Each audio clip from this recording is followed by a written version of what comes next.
We have some somewhat breaking news, about 3, 4 years too late, in my opinion. But Elon Musk has said that Trump appearing on JRE, which is Joe Rogan Experience, which is Joe Rogan the commentator, Joe Rogan the comedian, Joe Rogan the Fear Factor matey. If you were around in the 2000s watching that, we probably all know JRE. If you don't, then I don't know what you're doing on this page. Um, Saying it will happen. Elon Musk being Elon Musk. I'm not going to explain who he is. And then Joe Rogan podcast uh, has put up saying, "Do you want to see the real Donald Trump on the podcast?" I personally think this is a bit too late.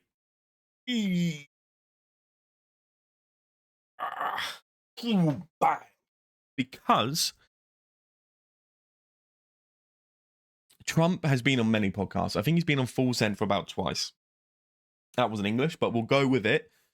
But he's been on it twice. He's been on other podcasts, and he's gonna say the same answers. He's gonna talk about the same stuff, and Joe Rogan's gonna ask the same questions that other people did. There might be some Joe Rogan type questions in there, potentially trying to talk about aliens, etc., like that, which I hope he does go more for. But because it's a political election this year, it's going to be so much on his policies, which I do not care. To watch Donald Trump on Joe Rogan, I don't care about his policies. He says it in every interview he does. He loads of press conferences. He's already talked about it at his rallies. I mean, I don't watch any of this stuff, but you get clips of it. He's talked all about this. Podcasts, he's done all this. The reason why it was such a big thing for Joe to have Donald Trump on was because he didn't do a podcast before. So for him to appear on a podcast like Joe Rogan is bloody massive.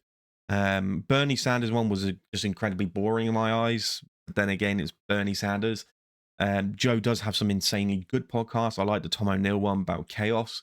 That's probably one of my favorite ones. Jordan Peterson's early ones are pretty good. Elon Musk early ones are pretty good. I've kind of gone off Joe in podcasts because I've seen so many. But he does have some really good guests on there and some really good questions being asked, like Randall Carlson and I'll be English, me.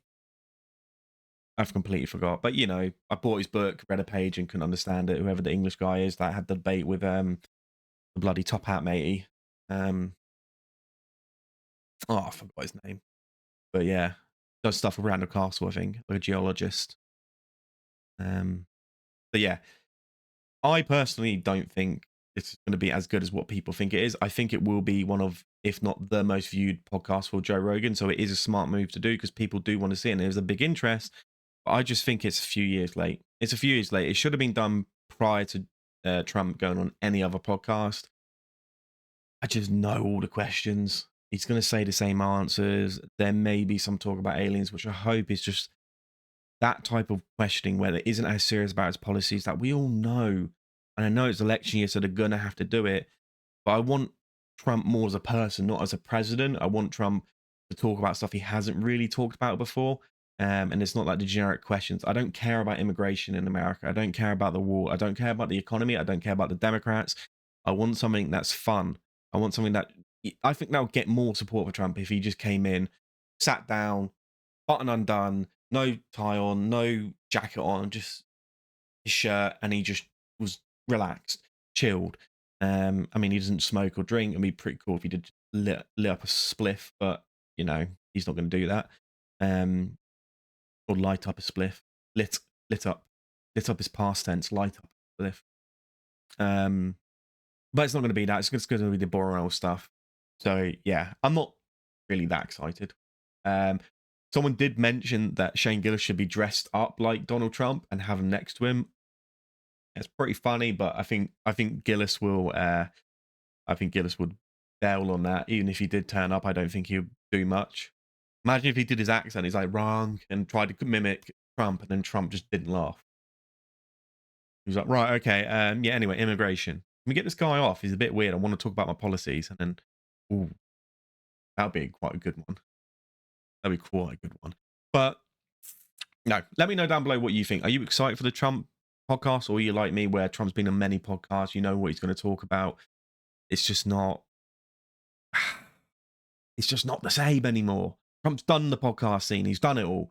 Was he on Andrew Schultz? I don't know, but he definitely was on Full Send maybe 2 or 3 times, and then he's done other podcasts. So not my cup of tea, to be brutally honest with you. I don't really particularly care. I will probably still watch some of it and maybe see some clips, and if it is quite good, then I will go watch all of it. I do think it will be either his top one or one of the top 3 podcasts he's ever done, because it is Trump. And Joe does have a more of a right wing following than a left wing following, and also you get people from the left and centre and news all promoting this because it's the biggest podcast in the world, or is it still? We fucking know. But I'm not excited. Not excited at all. 3 years ago, I would have been way more excited. But let me know down below.